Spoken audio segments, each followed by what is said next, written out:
Why the hell not? It is the Ham Radio Show. We do what we want. As I cough up a lung directly into the microphone. Oh. Hi, I'm looking for the wonderful producer of the Terrifier series, known as Michael Leavy. Hi, how are you? Hey! Motherfucker! Okay.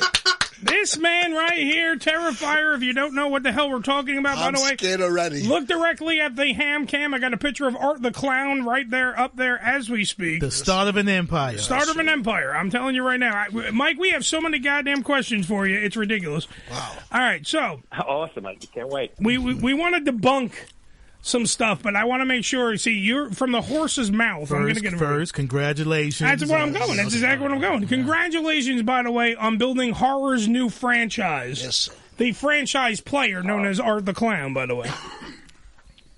Thank you so much, everybody from the team. We all really appreciate it, man.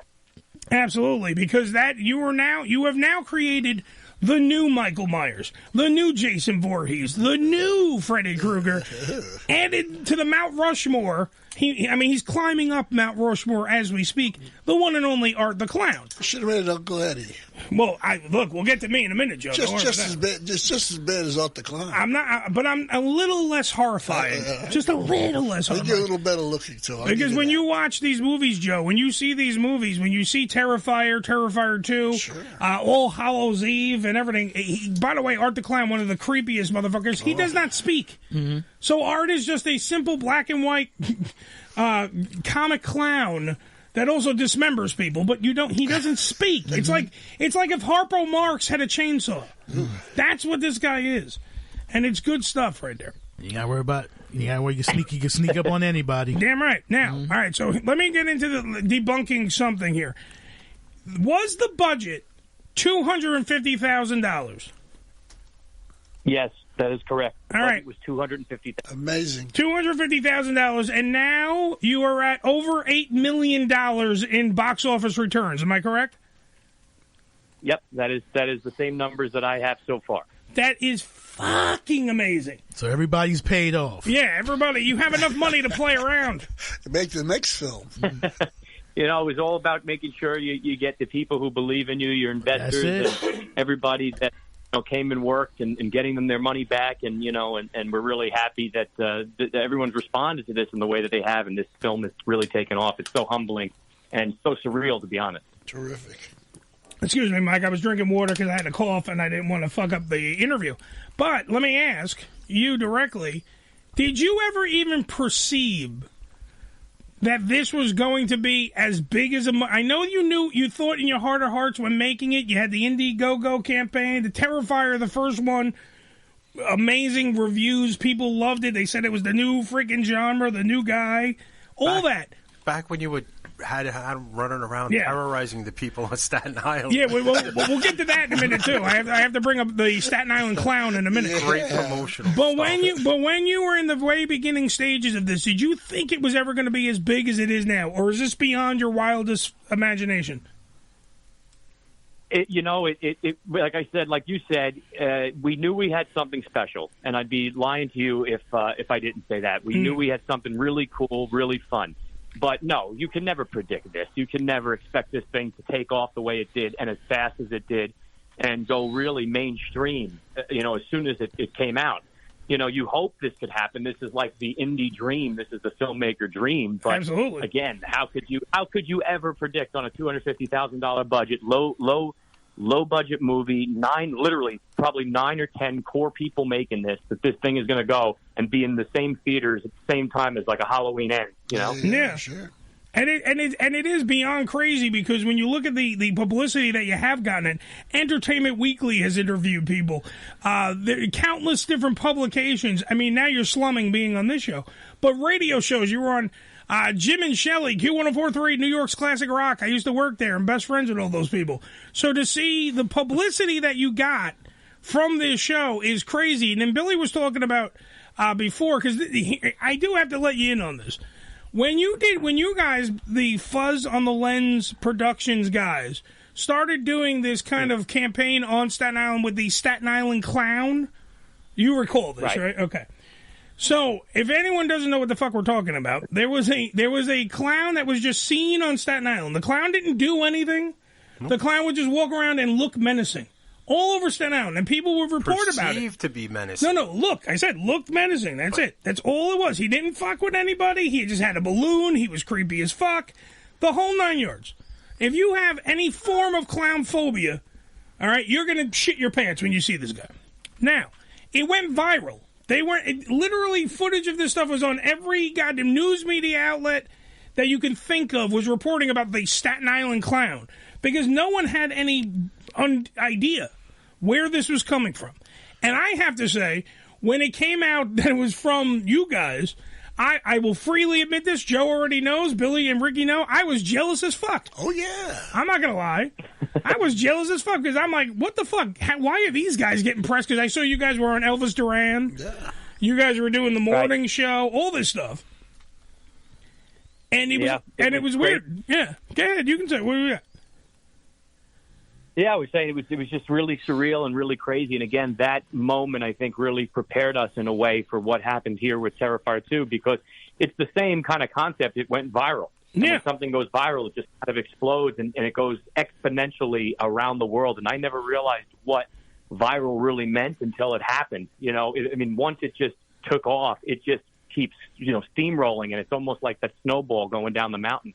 And, the same thing happened with Terrifier 2. Media outlets started picking it up. Everybody starts talking about it. And, even though it's two different things, one is a film and one was a kind of like a pop culture kind of, publicity stunt, it still had the same kind of mentality. And that's really how it started skyrocketing. So I definitely think that moment prepared us for this moment for sure. Yeah, if you go to the ham cam right now, Nick has up a picture of the Staten Island clown. You just got to click the link and you'll see the Staten Island clown down here. Who was very just creepy as fuck would be the title of that. And he would show up in creepy places. Yeah, and he would show up in creepy places. 11 o'clock at night standing by a lamppost by the ferry. And not doing anything. But not doing it. Not trying to, fuck with you or anything. He just stood there. And he'd be holding a balloon. But or he'd be that was I think, the whole reason as to why that kind of took off. Because, there was a lot of copycats after we started the whole of course, clown site. And what we made sure that we did was we just put a clown out there, no weapon in hand, just a balloon. There's just something really creepy and really eerie about seeing a clown in the shadows holding a balloon. And it's like, what is he doing here? What is going on? What is this person thinking? Is he crazy? Is it a joke? And then people start kind of talking about it, and that's what gets the buzz going. And then also you have people who hate clowns and people who love clowns, and then they just kind of start stirring the pot, and that's kind of how it grew. Yeah, and that's what made me, and that's what, I'm not going to lie, yet again, because I was trying to build my empire at the time, and I'm like, well, what is this? It's a clown walking around. That's all this is. Can you imagine the cops coming up to the guy and saying, hey, stop clowning around. Yeah. What are you doing? Clown around. And I'm seeing this stuff, and I'm just going, okay, to me that it was a viral campaign. Once we figured out what it was like I was less jealous, sure, and I was more like, okay, now I'm intrigued about the fuzz on the lens people. I want to learn all about this stuff and go on from there. Well, that's the whole thing. It gets people talking. Exactly. What's this all about, man? So it worked on many levels, is my point. Then from that, now we move on to all the other stuff, like the All Hallows Eve stuff, the freaking first Terrifier. Now we're into Terrifier 2, and there will be a Terrifier 3. Oh, sure. And even our guest that's coming on later for Gobble's Giving, porn star Lucy Sunflower, she was like, oh my God, I love that movie. It fucked me up. And so, and she wanted me to make sure that Mike, that your movie fucked up, and she has done some stuff that would make me blush. Okay? Now, this woman... Well, we're honest. Yeah, we're being honest. And this woman is like, this movie fucked me up. Yeah. Okay, so that's saying something. So kudos there as well. But it's just crazy to think that what started out as one thing now is something else. Now is this mega morphing freaking movie phenomenon that everybody's talking about. And it is that indie dream, because you guys did an Indiegogo campaign to raise money to even do this. And now you guys are like the toast of Hollywood. People are talking about you all over the place Do we have any news from all this when Terrifier 3 is coming out? Has a script been written? Is there a plot? Is there anything going on? Are you guys diligently working? Or are you guys going to take your time and make sure that Part 3 is even bigger than Part 2 and more, story locked? You know what I mean? Yeah. So there's no script, but there's a treatment. And Damien has always talked about doing a trilogy from the beginning, and we knew where this thing is going to go. We know where it's going to end. And, so this is something that just didn't come out of anywhere in regards to story. It was very meticulously planned out. But to your other point is, we're not going to rush into this. We're going to take our time, make sure that we get it right. We're also going to wait to hear feedback from everybody that enjoyed Terrifier 2. And once the masses take a look at it, we're going to say, okay, what worked? What didn't work? Do we need to adapt? Do we need to change? Do we need to do more of this? And then that's when we're going to be ready to strike. Terrifier 2 took 3 years to get out there and a pandemic. So, we're definitely afraid to take our time to get things right, because look what happens when you do something right. Yeah, and that was Damien Leone, who is the creator of... Now, he's the creator of Art the Clown and the whole story, right? Yep, that's correct. Damien was the one who came up with Art the Clown. If you remember, it was a part of All Hallows Eve that you mentioned, and it was just a one-off.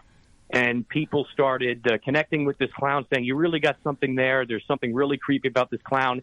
And that's where he slowly started to develop that. And then that's when we all came together for Terrifier, the original, and made the feature film, Art the Clown's introduction to the world, and really made this a showcase film for him. And something Damien discussed when we were doing the film was he wanted to make Terrifier 1 the last, 15 minutes of a horror movie, but stretched out over 90 minutes. That's why the story isn't as detailed as it could be. No. This was really just a showcase of art. And then once that he was established to our little cult following and fan base, then it was like, okay, now it's time to open up the world, expand upon this story, and then really hit him with something cool. Oh, absolutely. And there is a vast difference between the two different products. Terrifier 2 has a more story-based scenario, whereas Terrifier 1 is more fast-paced and more... It happens over the span of one horrible night for these two girls. I mean, and it just goes on from there. I don't want to give too much away. If you haven't watched it already, number one, get off your ass. You can find it everywhere. The original Terrifier is everywhere. Please check it out. Also, check out Terrifier 2. You can actually go to your local cinema and you can go see it, or you can get it on this countless streaming services. Make sure that you put the time and effort out there, because these guys put time and effort into the goddamn movie. Please watch it.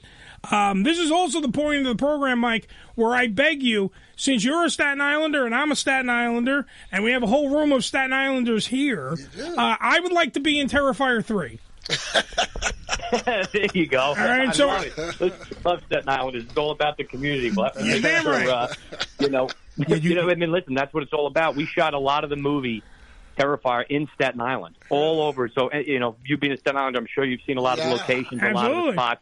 And we just did an interview yesterday where somebody was asking, where did you have to go to shoot this film? We said, we shot it in our own damn backyard. Yes. We love shooting here. We love the community. We love the look. So, yeah, we're all about Staten Island. All right, so if you need a spot in the movie, in Terrifier 3, talk to Damien, since he only has the treatment out. If they need a fat radio show host... That's it. To be in the scene, or I could be killed in the first 5 minutes of the flick. And I would like that. Yeah. Most people would cheer that. Yes, yeah, but say. The terrifying part would be putting them in the thong. That's true. Why do I have to be in the thong for that? That would be terrifying. That would terrify. I'm scared just hearing about it. That'd be scarier than the clown. What am I, a fat stripper that does? That's not good. Yeah. What, Billy? What were you going to say? Like a sumo wrestler. You would definitely work cheaper than Ozzy and Gene Simmons did for Trick or Treat. Yeah, damn right. Absolutely. I come really cheap. Just give me food or cookies. I'll Most be likely, there. just leave a trail of cookies. Yeah, if you want me to do it, you know what? A bottle of water. Mike, don't even tell me what the scene is. Just put a trail of freaking M&Ms, and I'll follow it, and then I walk right into Art the Clown and go, oh shit, we're on camera, and I die. That's it. That could be the whole scene. That's good. I like that. Whatever you want to do. I'm just putting it out there. This is my blatant, just totally unorthodox way of asking, can I please and beg you to be in Terrifier 3? I'm just throwing it out there because I don't think anyone else has asked. I mean, you were on Jim and Shelley. You're on the morning show, Q1043, New York's classic rock. I used to work there. I know everybody. Not one of them asked to be in the movie. All right? I'm asking as a Staten Islander to be in this movie. Just think about it. I'll send you my resume. You give a headshot, whatever you need. Yeah, look. Traditionally, definitely send it all over, brother. We'll see what we can do. I gotta kiss the producer's ass, Ricky. What? Traditionally, use the black guy. We get killed first in the fucking movies anyway. Yeah. Use the black guy first. Yeah, if it helps, Mike, I have a black guy. You can kill him off. You can kill him off. He's okay with it. The first few seconds we get killed. The credits ain't even finished rolling yet. I know. How'd that happen? He can actually you can actually have a black guy in the movie who yells at the other white people, "Don't go in that room." Yeah. What the fuck is wrong with you? Are you crazy? And that's what I'm saying. Ricky could be that guy, and then Art can just gut him. That's fine. That's cool. Cut him up, man. Yeah. And by the way, I want to compliment you, Mike, and I want to compliment Damien and everybody else with Terrifier, because that, by the way, is the creepiest aspect. Ooh. Because Art the Clown does not have a single weapon. You know how Jason has the machete, right? Michael has a kitchen knife. Yeah. Freddy has the claw. Yeah. Art the Clown has a trash bag full of weapons. And it's, by God, even more creepier than anything. He's just walking around with a Glad bag that literally is full of shit that he can kill you with. Look what I got in here. Yeah, he just... Yeah, and you'll never know what's going to come out of that bag next. It's like Mary Poppins of horror films. There you go. Joe, I wouldn't be surprised. I love that. Exactly. It's that realm of the... We don't know what's about to happen. Sure. He can pull out like a dildo with razor blades on it and beat somebody. You don't know what's in the bag. Shove up somebody's ass. Whatever. Look. It's 2022, Ricky. I don't know how Art the Clown identifies. That's right. If he wants to bang a dude in the ass with razor blades on a dildo, what happens. Whatever happens. I mean, come on, that would be actually the tamest thing in the terror. I watched the first one, and just in case you guys haven't watched the first one, I'm going to spoil one thing for you. No. There is a scene in the first one, let alone the second one, which people are throwing up and passing out and leaving the theater. Wow. But in the first one, there is a scene where he saws a girl in half. Ew. Okay, literally, and you see the whole thing. Ew. Not like, they pull the camera away or like freaking do it. No. He literally, I was this close to thinking that Art was going to jump rope with her intestines. Okay, because that's how graphic it is. And you watch this and you're like, holy shit, we're seeing something different now. Uh-huh. And that's what makes Terrifier different. You literally watch it and you sit there and you go, holy shit. Is that chick still around? No. Or is it two of them around now? There's two. Now you can date both of them. There's two of them. Mike, what do you think about all the hoopla with everyone throwing up and people passing out and people leaving the theater? And besides it being great PR, right? Great PR. Right. I mean, you can't even make up this great. I wish we would have thought of something like this. Exactly. When as soon as it came out, that was the first thing we were like, wait, what's happening? And then it was like light bulb. Holy shit, this is amazing. Organic, natural marketing. Yeah. And I find it interesting. It's crazy because that's something I'd never thought, especially in 2022, that, people would have a problem with something like that. I thought everybody was desensitized by this point. Again, maybe it's just my point of being too involved with it that, again, I didn't see it when we were making it. Like, I knew we were pushing the limits, but I didn't think to that extent where people are going to be leaving the theaters or fainting or passing out. Well, look at it. We got a bunch of snowflakes. Whoever that happened to. I wouldn't apologize. I'd be like, that's great. I know as the producer you have to say you apologize. I think it's awesome. I mean, yeah. Thanks for falling down during the movie. We don't want anybody fainting and getting hurt. But, no, please. It's definitely cool. Please bring pillows to the theater so you can fall down and be comfortable when you pass out, please. Exactly. Some of the theaters were hanging out barf bags just in case before going into the screening. That's a great gimmick. It's absolutely crazy. If you, without ruining the movie for people, because I watched Terrifier 2, I didn't see a part that literally legitimately makes me want to vomit. So what scene in that movie is the part that everyone's throwing up at? Or is it the whole movie? I mean, there are points for certain people that, it's the whole, but the general kind of consensus is that it's the bedroom scene. Oh, okay. The bedroom scene is graphic, That is the scene everyone saw, which is crazy because I knew that was a big scene that we were doing and that was going to be the showcase of the film. But I had always thought the scene, without giving any spoilers away, that's in the bathroom in the carnival, I always thought that one was pretty graphic. It is. Surprisingly, though, that one people can handle. I guess, you know what? If people are making it through the bedroom scene and not leaving, then that scene to them is a walk in the park. Dude, there's a scene. There's a scene in the first movie where Art the Clown not only writes his name in feces on a toilet, but he shits all over the damn toilet in the bathroom. The whole bathroom is just covered in poop. And that made me go like, yeah, that would terrorize me. And but that was like, you're like, okay, that made me throw up a little bit because it's just, you know, poop everywhere. Yeah. But it was at least funny because he wrote his name out. Yeah, he wrote Art. Right. You know what I mean? So it's good stuff. But in the newer one, I don't know. To me, maybe because I watched the first one and then watched the second one, that I was prepared. Because I think people are going in unprepared. A lot of people, right? They are. A lot of people that were diehard fans or seen the first one, they knew what they were getting themselves into. That now, because it was in theaters, because the first one was only released through Netflix, it wasn't in theaters, so it found its audience. Whereas this one, because it became this kind of pop culture sensation and this experience to go to the theaters, people didn't know what they were getting into. They had no idea, any reference to anything from the first. They were going in blind. So I think those people that are passing out or fainting, those were people that totally had no idea what the hell they were getting themselves into. And maybe they thought they were seeing another ghost-faced Scream kind of film. Yeah, a run-of-the-mill horror movie. And this is nothing run-of-the-mill about this movie. That's what's just amazing. How great does it feel, by the way, Mike? Be honest. How great does it feel for you to be behind something that you can refer to as a pop culture phenomenon? Like, you get to say that about something that you're a part of. How great does that feel? It feels amazing. It's absolutely, like I was saying, so surreal, and we just feel so blessed. And, it was a lot of hard work, man. It wasn't just an overnight success kind of thing. No, and I'm a horror fan.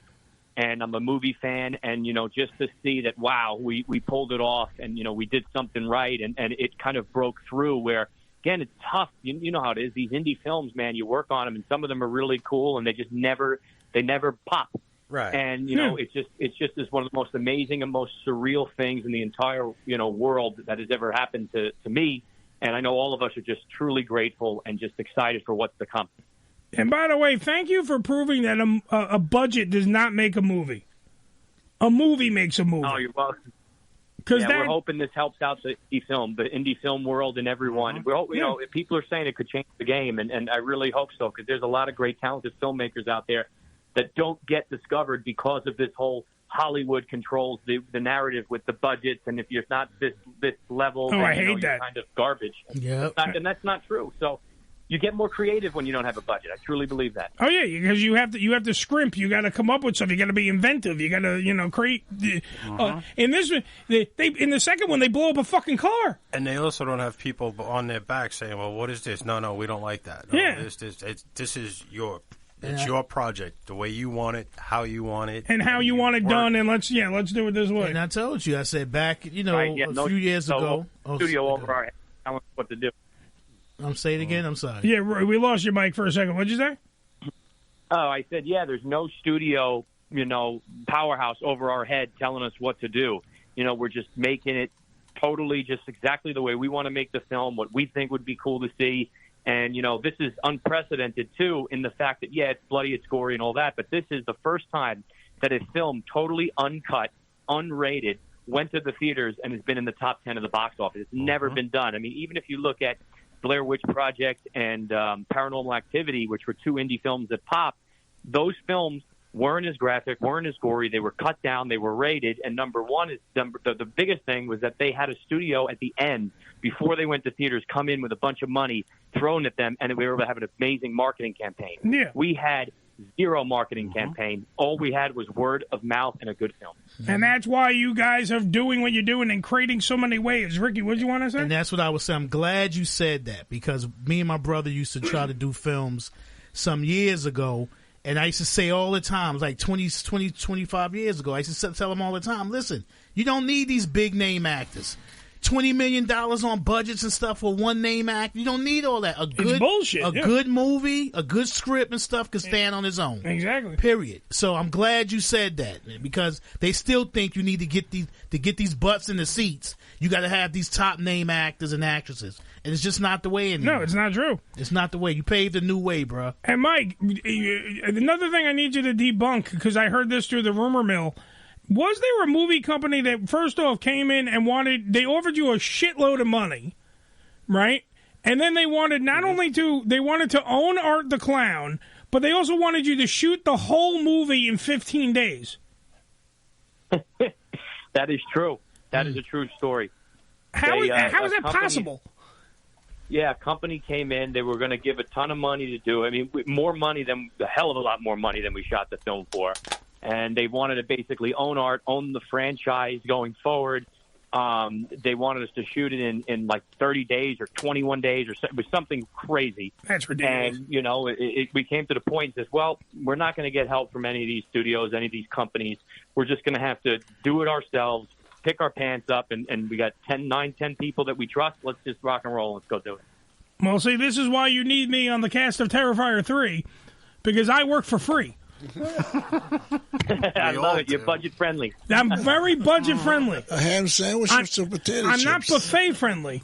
I'm very budget friendly, though. Just throwing that out there. All right, man. So let's sum it up right here, right now. Get off your ass, whoever you are, if you haven't seen Terrifier and Terrifier 2. Do that this weekend. If you need anything to do this weekend, do that. Yes, sir. Go out, watch. You can find Terrifier right now. Absolutely free. You can find it out there. It's out there in the world. Just look it up. It was on Netflix. It's a whole bunch of places. So start off there. Work your way to Terrifier 2, which is, do them a favor. Go to the theater and go see it. Yeah. Get the full experience. If you're going to pass out at the theater. Yeah. I mean, it's nice. It's very good. The Alamo Drafthouse cleaned up very nice. So you can fall right there. You go right out. You're on the floor. Okay. It's a nice experience. Yeah, it's a nice experience. And you get to see it with a bunch of people and everyone screaming and enjoying it and laughing and having a good time together. There's nothing like it. Yeah, that's what movies are meant to do. So that's it. All right. And remember, this is Michael Leavy. He is the producer of the Terrifier franchise. He is the producer, the director, and the guy that created everything was Damien Leone, who, by the way, we want to have Damien on as well. Yeah. Because if I got to kiss somebody's ass, I should kiss the director's ass. Always. To get in Terrifier 3. Always. I'm just saying. Major kiss. Major kiss. We'll make sure we got to get him on. The Staten Island guy, too. Damn right. I'm a Staten Island guy. He's a Staten Island guy. You guys went to Farrell, for Christ's sake, right? That's true. See? Right down, you're 5 minutes from my house. I could have drove you to school. Sure. Do you see what I'm saying? That's all I'm saying. Michael Leavy, thank you for being on the program, sir, and continue success with the Terrifier franchise, and I cannot wait till Terrifier 3 comes out, whenever that happens, and hopefully I become a victim of Art the Clown. Thank you very much, sir. Thank you very much. Honored to be on the show, guys. It means the world, and I truly appreciate it. Thank you. Round of applause for Michael Leavy. He deserves it. They did a lot of shit. Yes, sir. Thank you, Mikey.